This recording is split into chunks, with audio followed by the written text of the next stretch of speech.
Hundreds of young girls, fast asleep in their beds, are awakened by the sound of gunfire. Armed attackers have stormed their boarding school and set fire to dozens of buildings.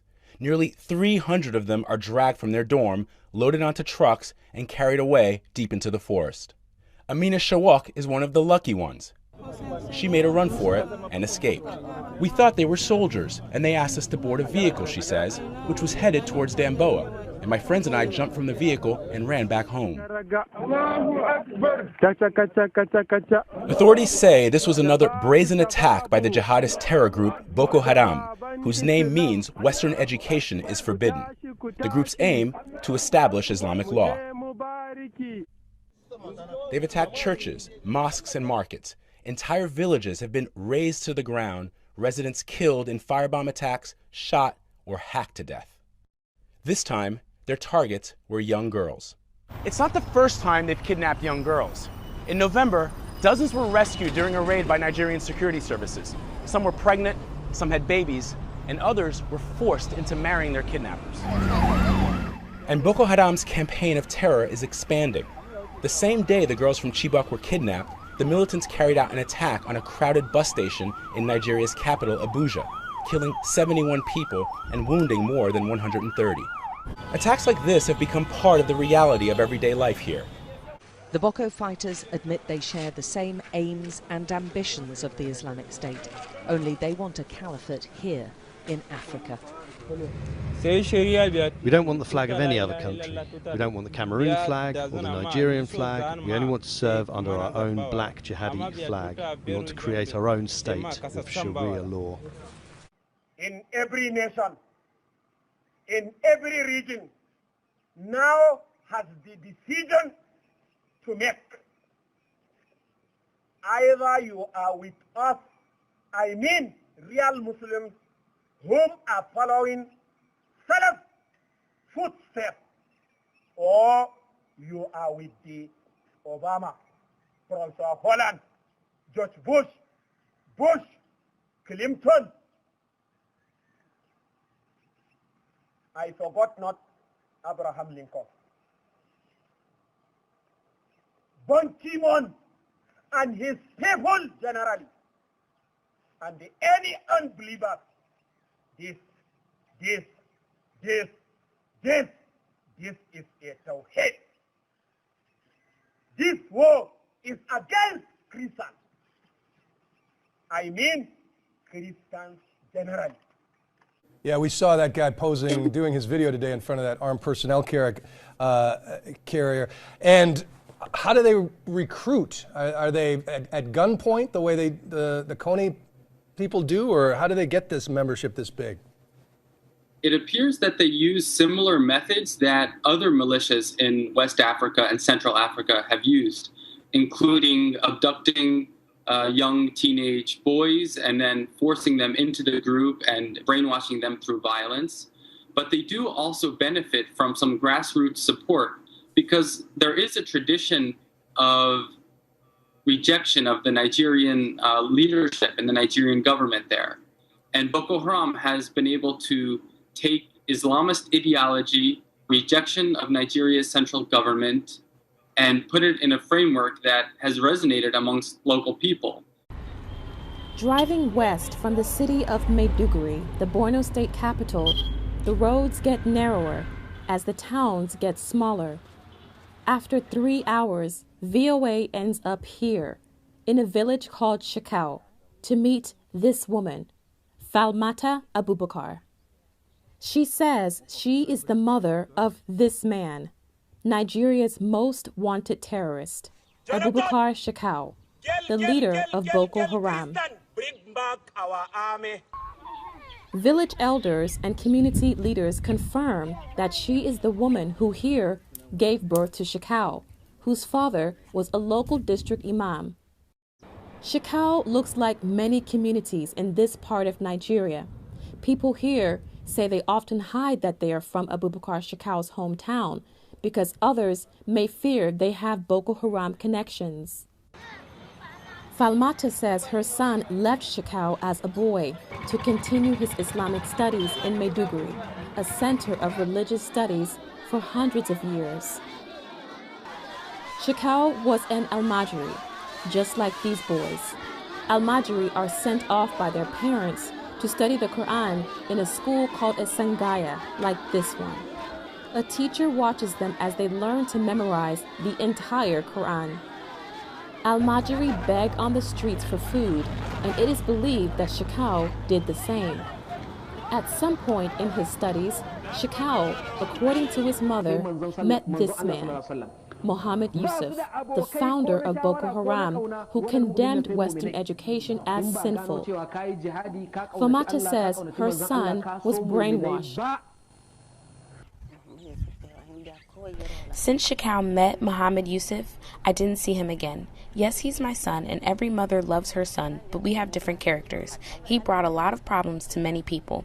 Where can I meet him to tell him that these things he is doing are very bad? He brought many problems to many people, but I am praying for God to show him the good way. Her son, Shekau, is accused of leading an insurgency that has killed more than 30,000 people in northeastern Nigeria and the Lake Chad region. Destroying schools is at the heart of Boko Haram's manifesto, and the group has attacked more than 1,400 schools like this one, the first primary school in northeastern Nigeria. Boko Haram fighters killed the principal and secretary. In 2014, Boko Haram invaded this school and killed 59 students.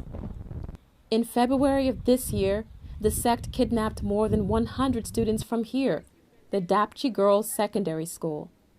The insurgents returned the students a month later, but held on to one of them, Leah Sharibu, reportedly because she refused to convert to Islam in exchange for her freedom. Her mother, Rebecca, and her brother say they feel in their hearts that Leah is still alive.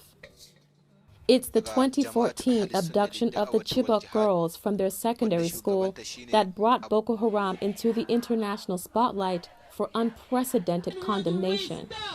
The Bring Back Our Girls activists are still demanding the freedom of at least 100 Chibok girls, including Dorcas Yakubu, who turned 20 years old this week, marking her birthday while in Boko Haram captivity.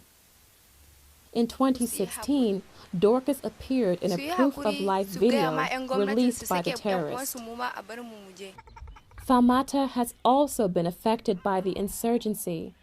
She says she can never curse her son, but he has become someone that she doesn't even recognize anymore. He just took his own character and went away. This is not the character I gave him. I don't know what this type of behavior is. It's only God who knows. Okay, respect. I'm going to ask you, do you know what happened on Christmas Day in Nigeria? You know what happened on Boxing Day in Nigeria? No, tell me. ABC's Kelly Kobieo reports on what is happening to Christians in one part of Africa.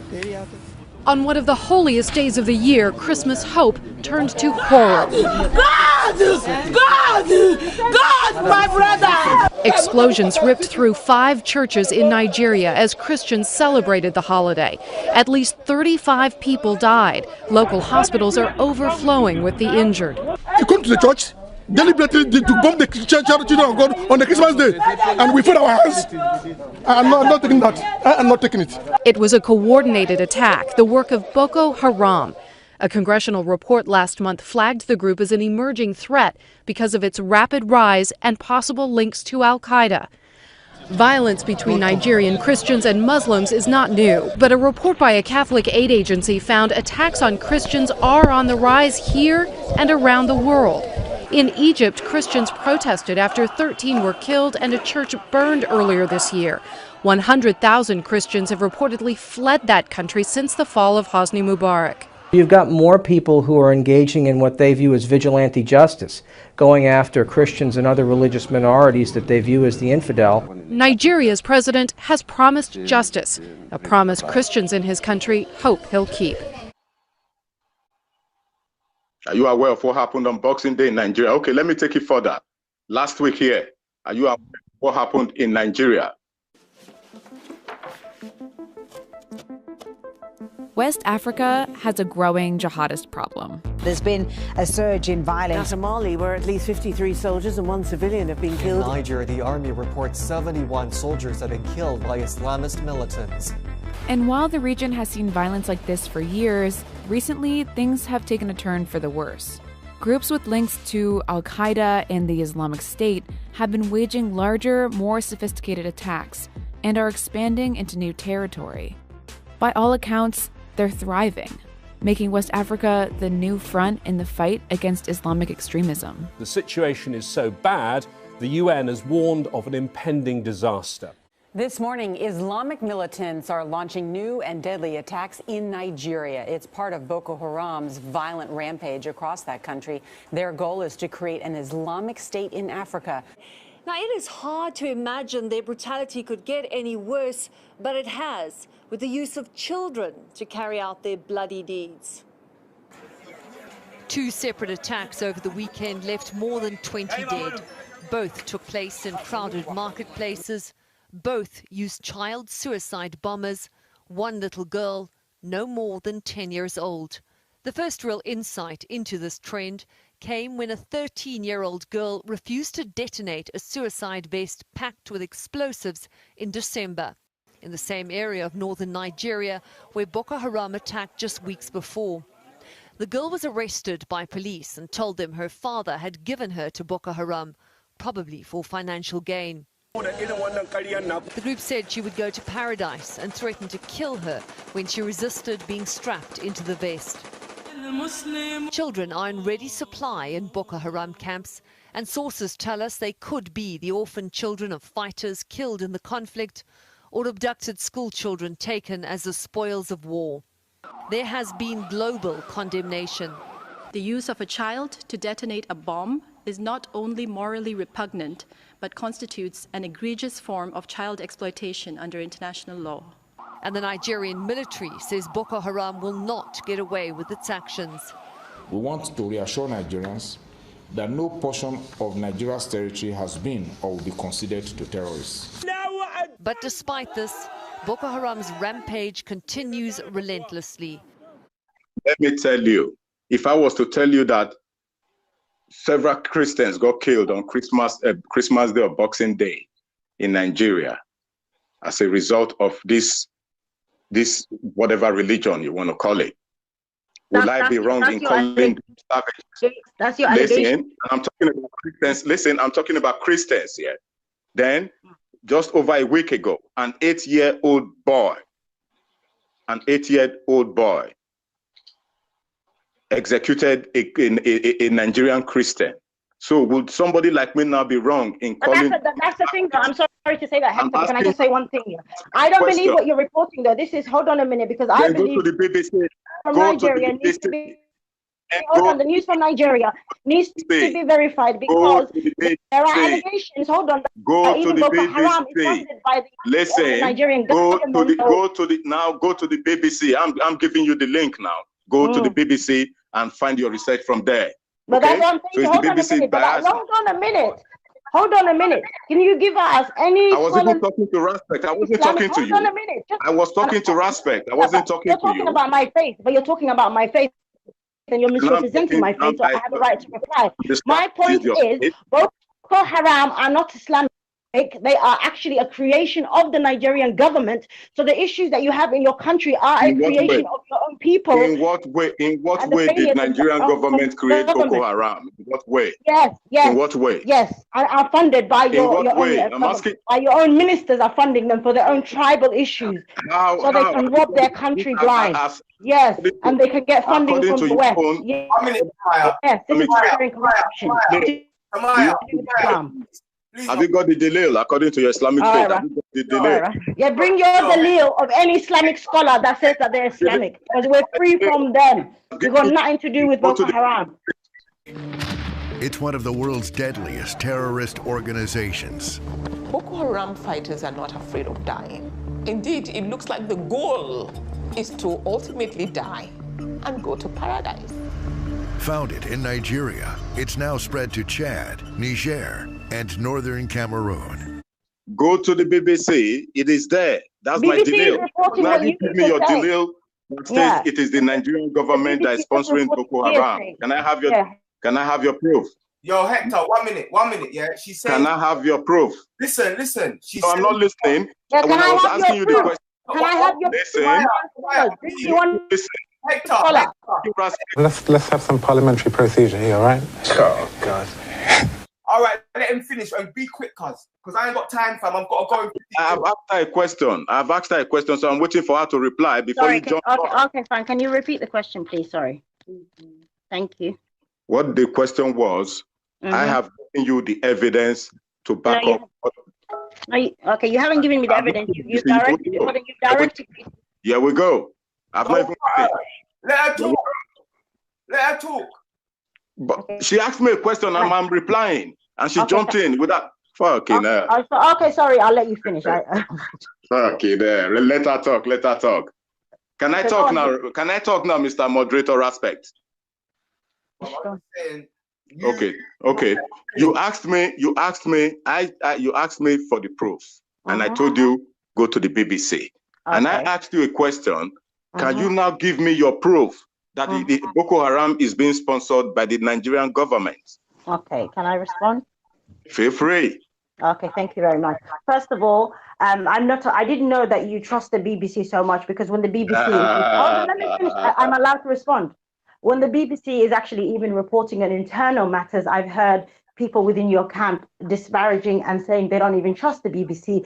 So it's quite interesting that you choose to believe the BBC on this matter. What I will say, the reporting of a matter, listen, the reporting of a child who supposedly killed somebody is not evidence Islamic, something Islamically permitted to go and assassinate a Christian or just to kill somebody because of their faith. It's a research that I have done into what is going on in Nigeria has personally led me to believe, and if you want me to go and bring out my evidences as to why I believe issues in Nigeria are far more to do with the mismanagement of the government, okay, and inability of the government to be able to. Hold on a minute. No, I'm going to finish my statement. Listen, I'm giving you a collective. You can't dictate to me how I should answer my. Are you dictating? Why don't you just let her talk? Yeah, all I want to say is that to the point. Into Nigerian politics has led me to conclude this Boko Haram is a creation of the Nigerian government or some ministers, and I have read that, and I can post the links for you in the back chat. And I said, Boko Haram are not an Islamic government, Islamic group. Even the likes of Al Qaeda have actually distanced themselves because of their conduct and their behavior. Boko Haram is much more internationally connected, including to various Al Qaeda factions and other Islamist groups around the world. I know they've gone after more moderate clerics, other Muslims. They're indiscriminate in who they kill that disagrees with them. How close are they to Al Qaeda? I believe they are very close to Al Qaeda. A report that came out this week suggests that they received as much as $70 million from various Al Qaeda factions. I'm not sure if it's that much money, but it's very clear to me that when Osama bin Laden was alive in Pakistan, he was communicating and ordering money to be sent to Boko Haram in Nigeria through various Al-Qaeda factions in the Maghreb region or Northwest Africa. And it was from that money and that ideological support that Boko Haram was able to turn itself from a more local group in northeastern Nigeria into one that now has a trans-regional effect.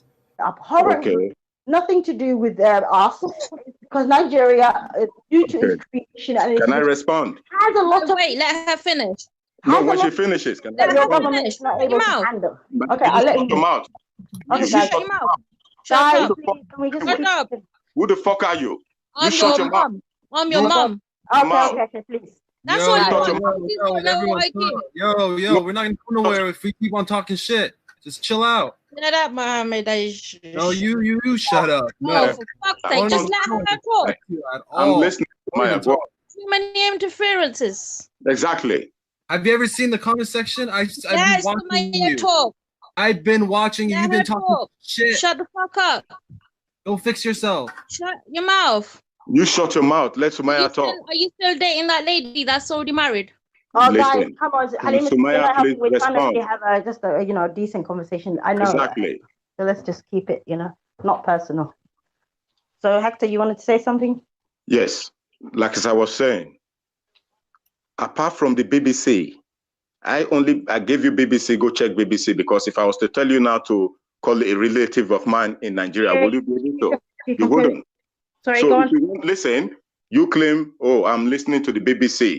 I'm listening to the BBC, but it suits you when the BBC narrates the story. No, I was just pointing out the other time. But what I'm saying is, aside from the BBC, I have relatives in Nigeria. Okay. When I heard the news, when I read the news, I called them up to confirm, and they told me positive.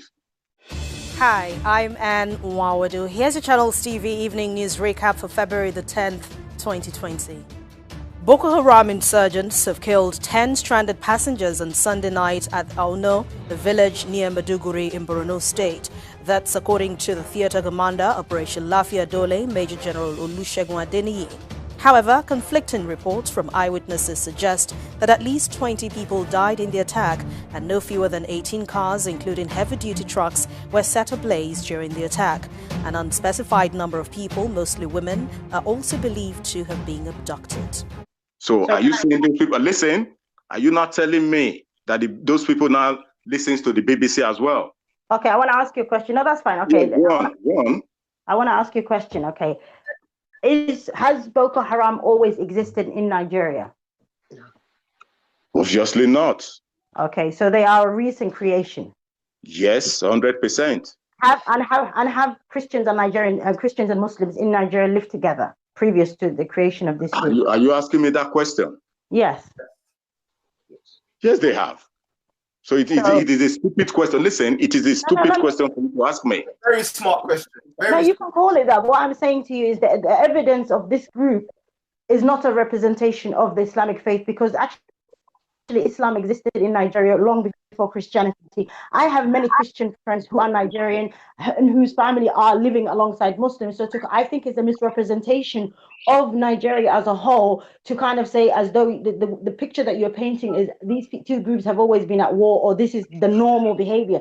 For me, like I said, I believe Boko Haram is an organization that is created by an outside party, funded by at least an outside party with some, people in government who are happy for their own gains and agendas, and nothing to do with Islam. To understand how jihadist groups first appeared in West Africa, we have to look back at two historical events. The first is the Algerian Civil War. In 1992, the military staged a coup in order to prevent the Islamist party from winning in a national election, launching the country into a brutal conflict. Eventually, Islamist fighters fled the country, seeking refuge in the deserted areas of northern Mali. There, they began to rebuild, engaging in criminal activity and allying with local rebel groups. The other significant event is the fall of Muammar Gaddafi in Libya in 2011.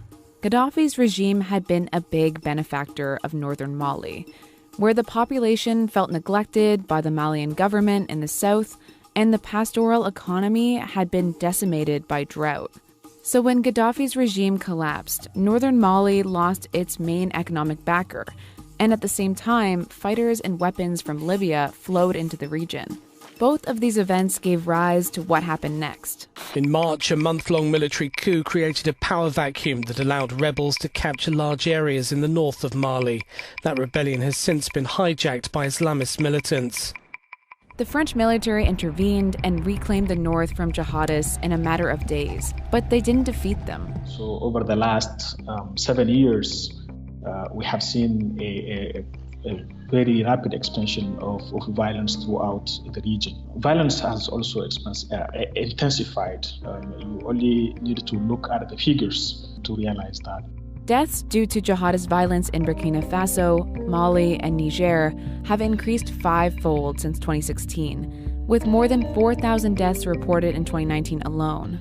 I'm the most worried about Burkina Faso. There have been a lot more attacks against Burkina Faso, which up till about a year ago was fairly immune to this kind of militant violence. In Burkina Faso alone, 500,000 people are currently displaced, and the recent surge of violence is forcing thousands more to flee their homes. And while some of these groups have adopted the branding of international terrorist organizations like the Islamic State or Al-Qaeda, they're still extremely local organizations. That's actually part of the reason why these groups have been so successful. They thrive in areas where there is either a weak government or no government at all, which allows local conflicts to arise, which they can then exploit. In some cases, they provide protection and social services to these marginalized communities, gaining their support and, in turn, allowing them to spread their ideology. Right now, there's a large UN peacekeeping force stationed in northern Mali. And France, alongside a military coalition of African states called the G5, are fighting militants. But with violence continuing to spill across borders, the message is clear. These groups are gaining strength, and the current strategy isn't working. And nothing to do with Islam. ISIS and Boko Haram have outraged the world in recent years with their enslavement of non-Muslims. Boko Haram enslaved Christian schoolgirls, and ISIS have enslaved many, including minority Yazidis in northern Iraq. One of the biggest misconceptions among liberal Muslims is around the topic of slavery. Muslims today realize that slavery is totally unacceptable, even within the minds of many Muslims. So many have now resorted to either denying that slavery was tolerated by Islam, or they will claim that Islam prohibited the acquisition of new slaves and encouraged Muslims to free their slaves. So the first question here is, did Islam actually encourage Muslims to free slaves? The answer to this is not that straightforward. There are occasions in the Quran when Muslims are told to pay fines through several methods as a minor punishment for something they've done, and one of those fines is freeing slaves. Chapter 4 verse 92 provides us with an example for this. Never should a believer kill a believer. But if it so happens by mistake, compensation is due. If one so kills a believer, it is ordained that he should free a believing slave and pay compensation to the deceased's family. Notice here, the reason for the manumission of the slave is as a punishment to his master for killing a Muslim by accident. Also notice how the slave freed in this case can only be a Muslim slave. Ibn Kathir's commentary says the following on this verse.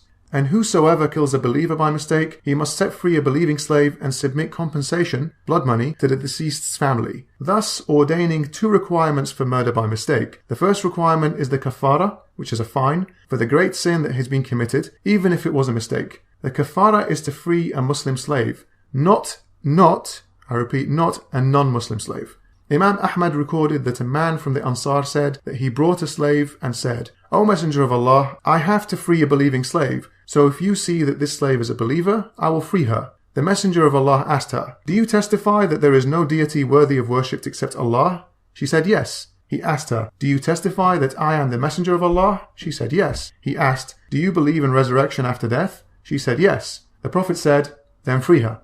Let's look at another example on whether manumission of slaves was encouraged. In the most authentic hadith collection of mainstream Islam, Sahih Bukhari records the following. Narrated Maymuna, the wife of the Prophet, that she manumitted her slave girl, and the Prophet said to her, You would have got more reward if you had given the slave girl to one of your maternal uncles. So clearly Muhammad here tells his wife that it would have been better in God's eyes if she did not free the slave, but if she were instead to give her to one of her uncles instead. One more example from Sahih Bukhari. A man manumitted a slave, and he had no other property than that. So the Prophet cancelled the manumission and sold the slave for him. Nu'aym ibn Naham bought the slave from him. So here a man frees a slave, but Muhammad forces this poor slave back into slavery and sells him on. Imagine how short-lived this slave's joy was. The next question is, did the Muslims ever take free people and enslave them? The answer here again is unfortunately a very big yes. Not only did they take slaves, but female slaves that could be raped by their masters. Now, I know rape is a big word, and I understand that some Muslims will feel bad hearing it, but given that they're slaves in the first place, it doesn't really suggest it's some sort of consensual relationship. In chapter 4 of the Quran, verses 23 and 24, we read about which women are sexually forbidden to Muslim men. So verse 23 tells us which women are sexually prohibited from Muslims, and it continues in verse 24, which begins, And all married women are forbidden unto you, save those captives whom your right hands possess. Now, I know some of you might still deny what this clearly says. Maybe some of you will say, hey, look, this is out of context. So, fine, let's just go look at the context and the reason this particular verse was revealed according to Islamic sources. Here we're looking at the reasons of revelation, or asbab an-nuzul, for this particular verse. And all married women are forbidden unto you, save those captives whom your right hands possess. We had captured female prisoners of war on the day of Awtas, and because they were already married, we disliked having any physical relationship with them. Then we asked the Prophet, Allah bless him and give him peace, about them. And the verse, and all married women are forbidden unto you, save those captives whom your right hands possess, was then revealed, as a result of which we consider it lawful to have a physical relationship with them. Please just imagine this scene for a second. The Muslim army captures women who are still married to other men. The Muslim fighters realize these women are married and are reluctant to have sex with them. They take the matter to Muhammad and he reveals a verse which tells them it's perfectly fine to have sex with women married to other men as long as they are now your slaves. How is this any different to Islamic State today? This story also appears a few times in Sahih Bukhari and will be linked in the description as well. Another story from another battle appears in Sahih Bukhari. During the battle with Bani al-Mustaliq, they, the Muslims, captured some females and intended to have sexual relations with them without impregnating them. So they asked the Prophet about coitus interruptus. The Prophet said, "It is better that you should not do it, for Allah has written whom He is going to create till the day of resurrection." So not only does Muhammad accept the rape of enslaved women by Muslim fighters, he gives them extremely poor advice on contraception. Finally, let's look at whether the Muslims traded in slaves. We already saw an example when Muhammad cancelled the slave's freedom earlier and forced him back into being a slave to be sold on. But here we'll read about the story of the massacre of the Jewish tribe in Medina, the Bani Qurayza, in numerous sources. So let's read page 466 of Muhammad's best known biography in Islam, otherwise known as the Sirah of Ibn Ishaq, the Ibn Hisham edit. Then the Apostle divided the property, wives, and the children of Bani Qurayza among the Muslims. Then the Apostle sent Sa'ad ibn Zayd al-Ansari, brother of bin Abd al-Ashhal, with some of the captive women of Bani Qurayza to Najd, and he sold them for horses and weapons. The Apostle had chosen one of their women for himself, Rayhana. She had shown repugnance towards Islam when she was captured and clung to Judaism. So in brief, after the Muslims killed all the men of this Jewish tribe, he took their property and enslaved their women and children. He then sent Sa'ad ibn Zayd with some of the women to a nearby city and sold them as slaves in exchange for horses and weapons. Muhammad keeps one of these women for himself, and she evidently didn't like him after he killed all the men of the tribe, which may have included her father and brothers. If this is not as bad as ISIS, then I really don't know what is. We also read later in the Seerah on page 593 about the spoils of war in Hunayn, and an incident where Muhammad made a deal with the men of the Hawazin tribe by handing back their enslaved women and children in exchange for their camels and other animals. Unayna took an old woman of Hawazin and said as he took her, "I see that she is a person of standing in the tribe, and her ransom may be high." When the Apostle returned the captives at a price of 6 camels each, he refused to give her back. Zuhair Abu Surad told him to let her go, for her mouth was cold and her breasts flat. So they eventually convinced him to exchange this slave woman for 6 camels, with the argument that she didn't even have big breasts and was not worth as much as he had thought. We read yet another example of Muhammad dealing in the slave trade in a hadith from Sahih Muslim. This hadith tells us about a Muslim man who saw women and children of a tribe fleeing towards a mountain during a battle. He then shoots an arrow and enslaves them, taking the prettiest girl among them as his own slave. Among them was a woman from Banu Fazara. She was wearing a leather coat. With her was her daughter, who was one of the prettiest girls in Arabia. I drove them along until I brought them to Abu Bakr, who bestowed that girl upon me as a prize. So we arrived in Medina. I had not yet disrobed her when the Messenger of Allah met me in the street and said, "Give me that girl, O Salama." I said, "Messenger of Allah, she has fascinated me." I had not yet disrobed her. When, on the next day, the Messenger of Allah again met me in the street and said, "O Salama, give me that girl. May God bless your father." I said, "She is for you, Messenger of Allah. By Allah, I have not yet disrobed her." The Messenger of Allah sent her to the people of Mecca and surrendered her as ransom for a number of Muslims who had been kept as prisoners at Mecca. So this overly keen Muslim was looking to have sex with this beautiful slave, but Muhammad kept insisting that he hand her over to him instead. And then he uses what was obviously a very highly valuable slave girl to sell her on to the Meccan pagans in exchange for prisoners. So in conclusion, for the point of slavery, we can see clearly it's more than justified in Islam in numerous places. Capturing women and girls as sex slaves is not something that ISIS invented. They understand their religion all too well, and Islamic sources tell them what Muhammad did and they follow. It's as simple as that. Jennifer Caffarella is a Syria and ISIS specialist and one of the authors of ISIS's Second Comeback. It's an assessment that uses declassified information and research to develop a picture of the next ISIS resurgence. And what might an ISIS resurgence look like? What one has to watch for is how they sort of try to reconstitute or rebuild or rebrand themselves in a way such that they have learned from those lessons and are able to endure longer as a caliphate than they were the first time. I don't have the imagination to tell you how that's going to go, but that ideology remains a powerful one, and one that inspires a lot of people, and one that is expansive and worldwide. The global ISIS expansion has included adding new formal provinces to the ISIS structure. We have seen a redoubling of that ISIS effort to expand in northern Africa, and now an expansion farther south to the DRC and other Central African states. We've simultaneously seen an expansion in the East Asia regions. ISIS has had a province in Afghanistan since early in the caliphate, but has now expanded to include a separate province in Pakistan and a separate province in India. These ISIS provinces are in addition to what ISIS calls the East Asia province, based in the Philippines, where ISIS had achieved a major success in 2017, seizing the provincial capital of Marawi and defending it against the Philippine security forces for a number of weeks.